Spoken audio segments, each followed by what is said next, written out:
Well, hello all.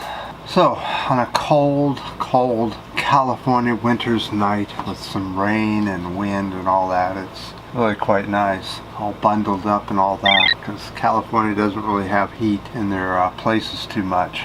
We rely on light bulbs and dehumidifiers to heat us up.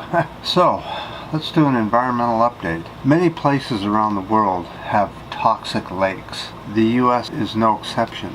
Both Russia and the U.S. have some of the most toxic lakes anywhere on the planet. Here in the U.S. we have a very toxic lake here in Montana. Let's go over to the board and I'll show you. So, in Bozeman, Montana, here in the U.S., we have a toxic mining waste lake that used to be a copper mine. This is basically what it looks like. Each year it gets a little fuller and a little fuller of water as rainfall and all that spills into the old mining pit. This thing is over 1,000 feet deep. The problem with this wastewater is that it's extremely toxic. 2.57 pH. Now your neutral pH of 7 is neutral. This is so acidic that you can touch it and it'll actually burn your skin apparently. It's very caustic. These are the different layers of the lake as you go down in depth.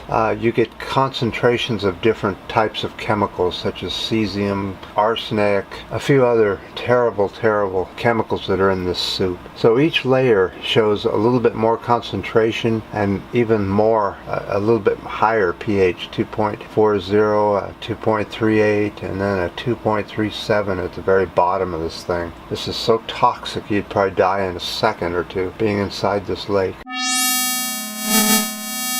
Now, unfortunately, just recently, over 10,000 northern geese from Canada were flying south for the winter, but unfortunately this year we've had extremely warm fall temperatures and the geese got confused. They were flying south late, much later than they normally do, and they ended up hitting a cold front which was full of snow over Montana, and they took a wrong turn and ended up over this toxic lake, and all 10,000 birds flew down and landed in this toxic lake. Well, they're doing a census on how many birds were killed. They were well over several thousand that were floating in the lake. They're not even sure that a single bird even survived. Back in 1994, 342 geese ended up flying down in that lake and were also killed back then. This lake has been on the Superfund list for years and years, and the only thing they're doing to it is trying to get the pH down by adding tons of chemicals to it. So they're actually just adding more toxicity to the lake as they're trying to fix it. But there's one other major problem that's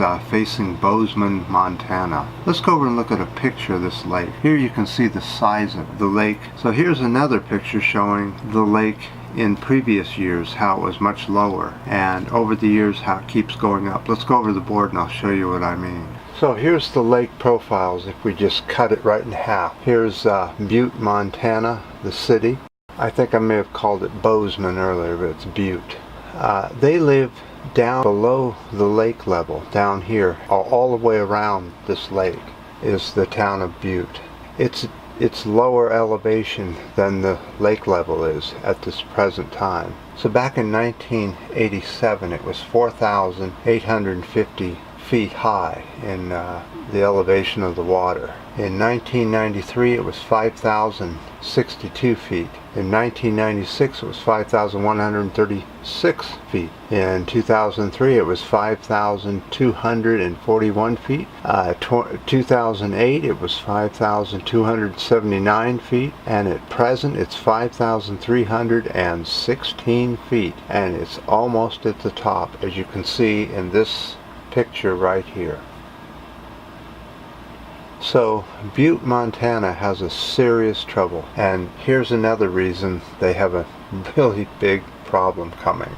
Well, apparently Donald Trump is going to take away the federal Superfund cleanup site program. So that means that Bozeman itself would have to front the bill to clean up that mess. And it's a ticking time bomb kind of scenario, because as soon as it gets to the very top, it's going to start coming down into the town, and they're going to have this toxic river coming down through their city, down into the North Fork River, which then goes into the Columbia Basin River, and then down into the Pacific Ocean.